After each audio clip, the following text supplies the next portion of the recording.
You showed up, you tried, and it still didn't go your way. Now what? That gut punch feeling you're carrying, that's disappointment. But here's the truth no one told you. You can use it, not to make yourself harder or colder, but to make yourself wiser and more free.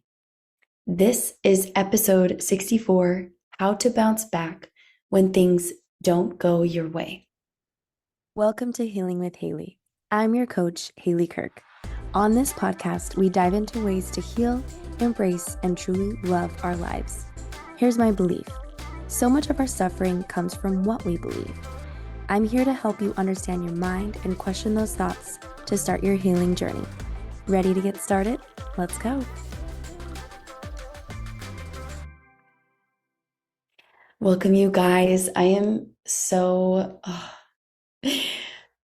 in that disappointment funk, y'all. It sucks. It sucks. But you know what?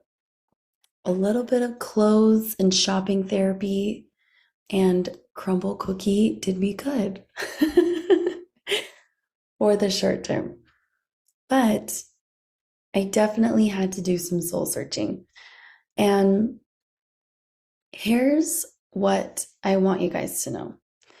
Disappointment, right? When things don't go our way, we get disappointed. And it's so important to just say, you know, I'm disappointed. I wanted something to happen and it didn't. Or I was expecting someone to fulfill something. Or, you know, they said they were going to be there and then they weren't. It's just life is full of disappointments. And the reason disappointment hurts so damn much is because there's grief. There's grief in disguise. Disappointment is grief in disguise.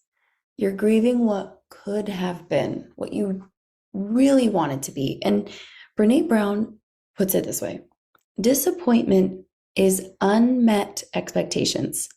The more significant the expectations, the more significant the disappointment. Ugh, crushing. So, why am I talking about disappointment? Why am I in the thick of it? Let me tell a few stories. So, I have decided to do a 30-day love challenge. And I'm inviting a lot of my followers on Instagram to join me on this journey if they're also singles looking to be really intentional about their dating. So a few things have happened very recently. So I'm going to call this guy the bachata guy. Okay, the guy I met at bachata. So I saw him while I was teaching. I taught the lesson at the venue and I saw him and I was like, oh, he's so cute. I got to talk to him later. So I go up to him and I say, hey, do you want to dance? He was like, oh, sure. You know, like, I'm nervous. You're the instructor. I'm like, no, like, just, it's okay. Like, just pretend I'm not. And he was like, yo, I really enjoyed your class. And I thanked him. I was like, was it okay? Did you learn all right? Was it too fast? He was like, no, like it's so hard to balance that. I totally get it. You know, I'm a teacher too. And I said, oh, what do you teach? And he said, Muay Thai. And I was like, wow, that's so cool. I definitely have a thing for fighters, athletes, gym rats. Oof, that's my flavor. I go weak in the knees for them boys. And he was like, yeah, you know, I teach Muay Thai and I also have done, you know, about 10 competitions. And I said, wow, amazing. And so anytime I meet someone I'm interested in, I immediately insert my son into that. And I'm like, oh my goodness, I want to learn, you know, Krav Maga because I hear that's the most self-defensive martial art because I want to be able to defend my son. He's like, oh, okay, yeah, like you have a son. And anyway, a little bit of small talk, but then he asked me, he was like, "Oh, so are you in the dating scene?" And I said, "Yes." He was like, "How are you liking the dating scene here in this area?" And I told him I'm not from this area, that I live up north in the Baltimore area. And he said, "Oh, okay. So are you kind of just like messing around, or are you trying to lock something in?" And I told him, I said, "Listen, I'm very picky. If my values and lifestyle and the energy matches, I'm definitely going to lock that in." And he said, "No way, me too." It's like I was messing around for 2 years and now I'm like really serious about meeting my person. And he had these open gestures with his hands. Like he was like, "I want a family, I want kids. I'm ready for that stuff in my life." And I've had a few guys tell me this. And it's nice, right? For me, it's an iteration or a manifestation of what I'm looking for. I was really excited. I was really excited that happened because it was just, it was like, wait, this is everything I'm visualizing in my meditations and that I'm trying to attract. And it was just wild to me that it was like happening right in front of my eyes. And I was shocked. It really was. I was shocked. And so a little bit of small talk happens later. And then he says, "Hey, so I'm trying to get really serious into bachata. Do you offer private lessons?" And then I look him up and down and I say, "Yeah, I can teach you private lessons." So he gets my number and then, we part ways. And what really stinks is I got two text messages that night. I only gave my number out once. One was received at 10:30 with a name. I'll keep his identity confidential. And then the other one was around 10 p.m. and it said, "Hey." So I wasn't sure which one because I forgot his name. And it took me forever to message back because I was just distracted with the evening and I was kept asking ChatGPT how to spell Muay Thai. I couldn't figure it out. So anyway, I messaged him at 1:30 and I said, "Is this the sexy Muay Thai guy I met tonight?" And I didn't get a response back, you guys, at all to either message.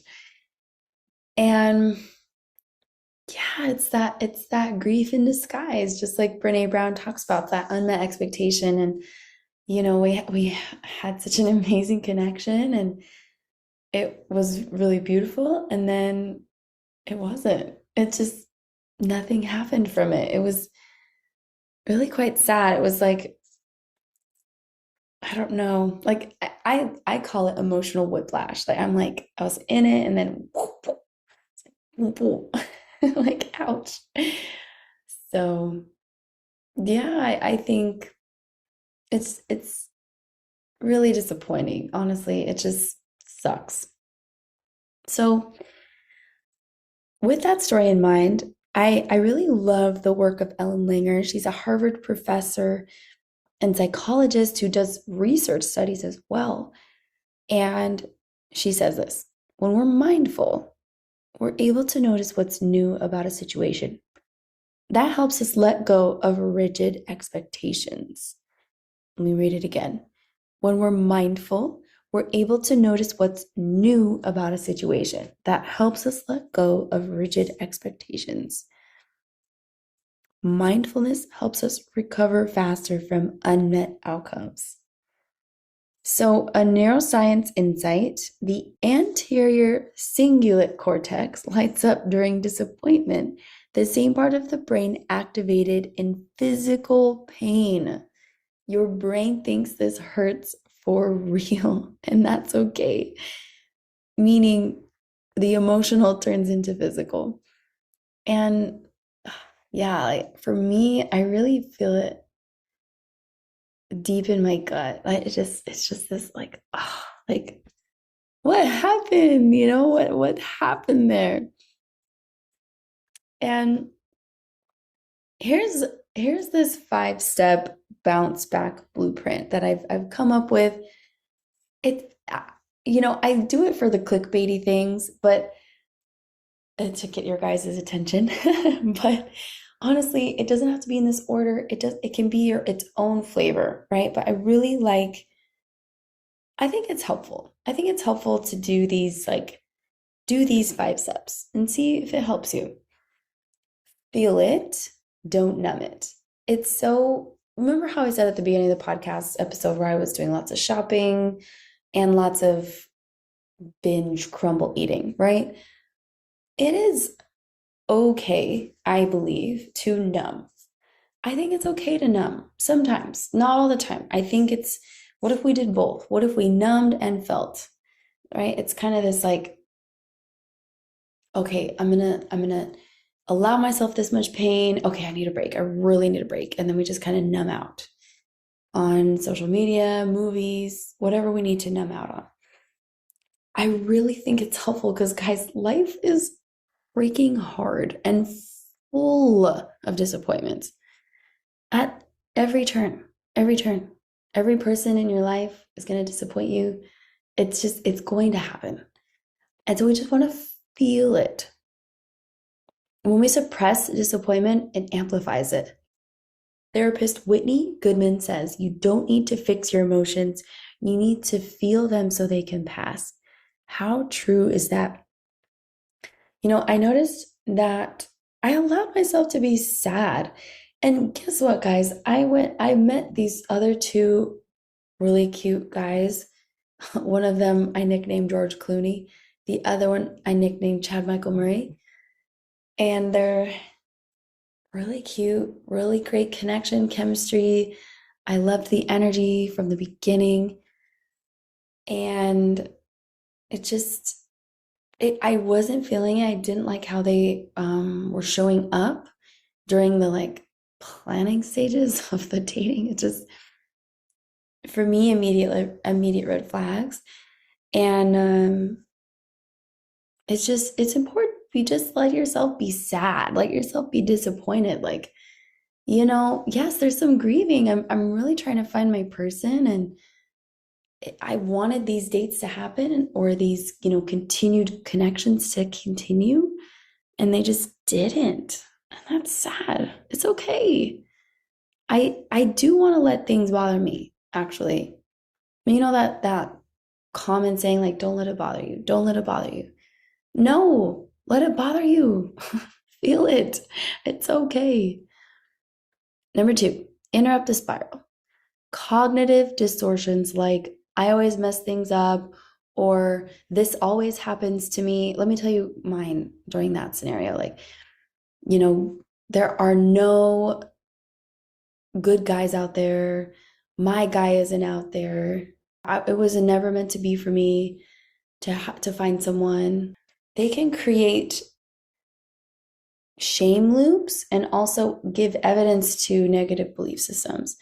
So one of my favorite podcasters, Mel Robbins, she has this technique where you interrupt the thought with truth. It didn't work out, and that's it. Not I'm unworthy. And yeah, a lot of times I was like, I'm not pretty enough, or there's something about me they're not willing to make an effort to plan the dates or to reach out.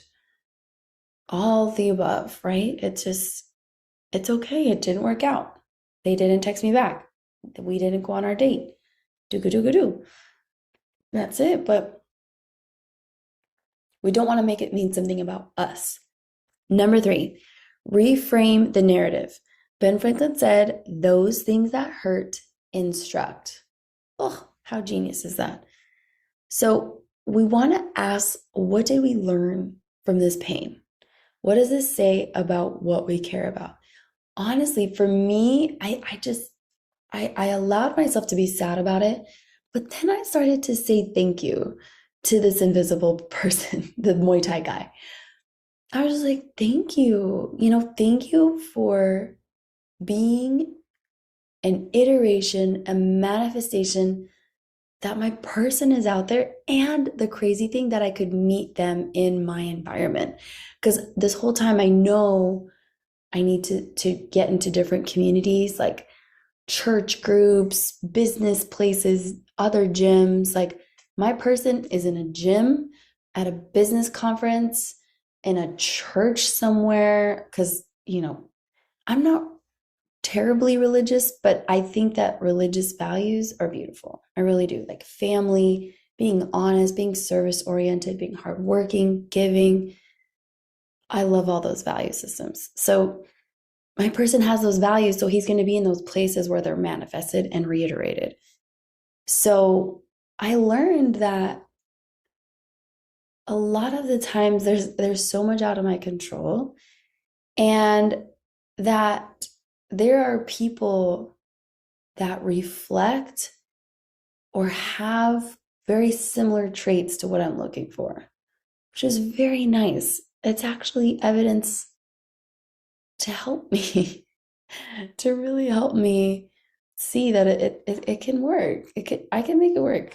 This really can be a reality for me, and I've just been, the crazy thing is that I've met these three guys in this, it's been like, I think about 2 weeks since I started the challenge.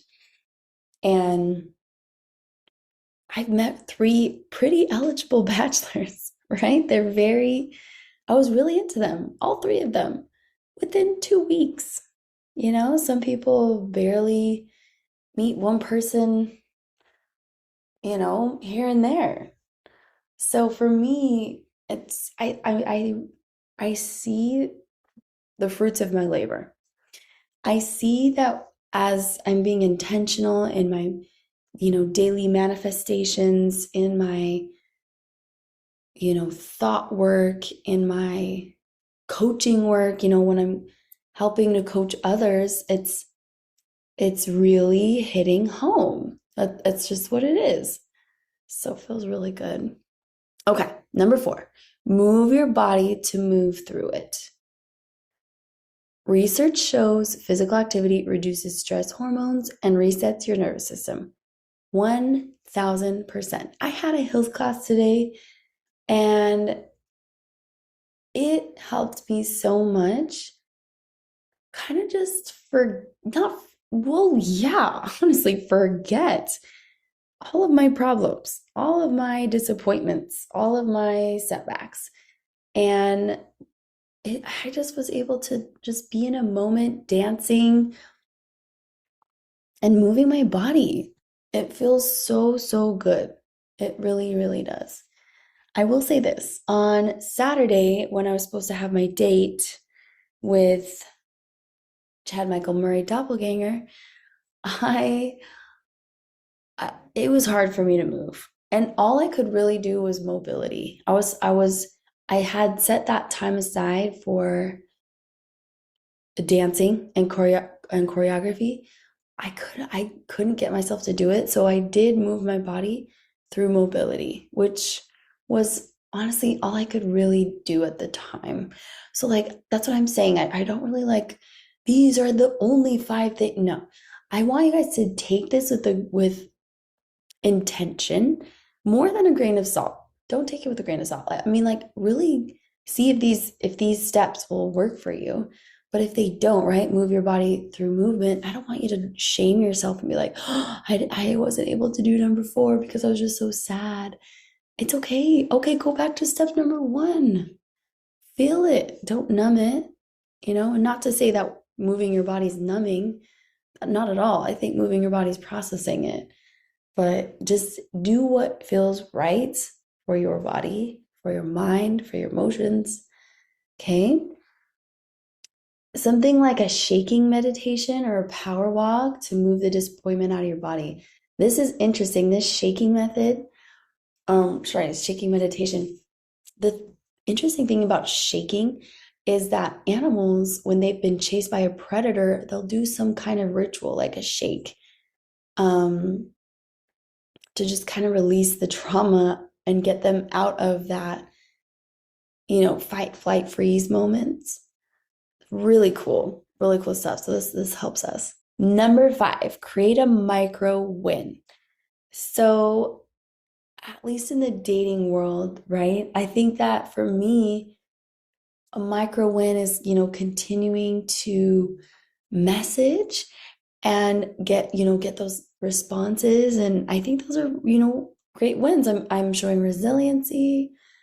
All right, so you're not my person. Let's keep trying to find him. And it's those little micro wins, right? Like, I didn't let this stop me from my goals. I'm going to keep swiping. I'm going to keep creating connections. I'm going to keep messaging, right? It's exhausting, but that's a micro win. Today I showed up in this area of my life. Win. Okay, so when people disappoint you, so this one cuts deeper because it taps into trust, not just plans. Therapist Nidra Tawwab reminds us that boundaries protect your space, not punish others. So instead of turning the pain inward, saying like, what's wrong with me? I'm unlovable, I'm unworthy, turn it into clarity. What is this showing me about my needs, standards, or patterns? So when someone disappoints us, like showing up late or canceling plans or not texting back, we want to remember that, okay, so disappointment is grief in disguise. Okay. We need to fill out the emotion. Okay, where's disappointment in my body? Try to give it a characteristic. Try to identify how disappointment feels in your body. Pretend you're talking to an alien and they have no idea what the heck a disappointment is. You got to show them. The disappointment reframe. Ellen Langer says the mindless assumption that things should go as planned is the root of unnecessary suffering. What? Truth bomb. What if this failure is a redirection, not a rejection? That person not texting back made space for you to focus on yourself. That job you didn't get, it delayed you just long enough to find the right fit. So good. So good. Yeah, I think when we argue with reality, right? The reality is that those guys canceled plans or weren't showing up or just not allowing for it to be a thing. And I think that if I were to play that scenario out where I had all my previous dates meet in one room, I would honestly say thank you. They were my obstacle course at that time. Okay, so in closing, I want you guys to know that you can come back from disappointment. It's not permanent emotion. It's not. Disappointment isn't your enemy either. It's your mirror. It shows you what you long for. It holds your hand and asks, are you still willing to try again? So the reflection I want you guys to do is, what's one story you're ready to release about disappointment? I want you guys to also recommit, what's one thing I can do today that my future self will thank me for later? So for me, I love this question. I like to think, like, future me is going to be so grateful that present me is going to the gym and eating healthy and doing mobility to prevent injury and, all these modalities of remedies and sunlight exposure and all those things. It's so, so, so important. So, as Ben Franklin said, the things that hurt instruct. So let it instruct you, but don't let it define you. So good, y'all. So, so good. I just want to let you know, I think throughout this whole experience of the 30-day challenge that I'm doing to finding my person, I feel like I'm learning something kind of interesting. Is like, I enjoy the spotlight, but lately I've been pretty averse to the spotlight. I just my hair isn't done. There's so many things I do to avoid it. but it's interesting because I'm a very yellow outgoing person. All right, you guys. Yeah. So as I'm doing this 30-day challenge, a lot is coming up, a lot from my past relationships, my upbringing, and it's okay. Like I'm ready for it. I'm ready for this challenge. I'm dating with intention, ready to meet whoever I need to meet my person. Thank you guys for tuning in. Have an amazing rest of your day. All right, before you go, I need you to hear this. You don't need to keep white knuckling your way through life. You don't need to figure it out on your own. You deserve support. You deserve strategy. You deserve to feel like yourself again.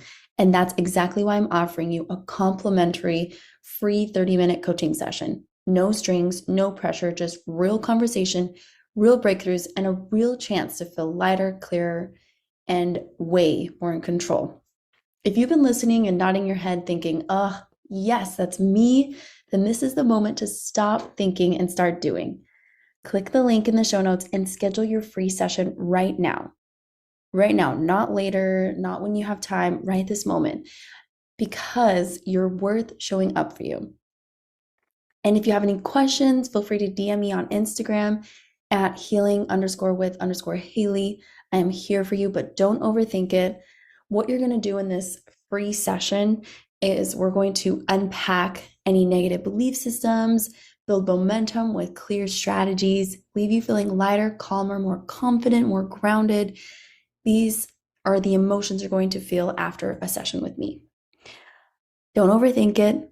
The life you want starts with one decision.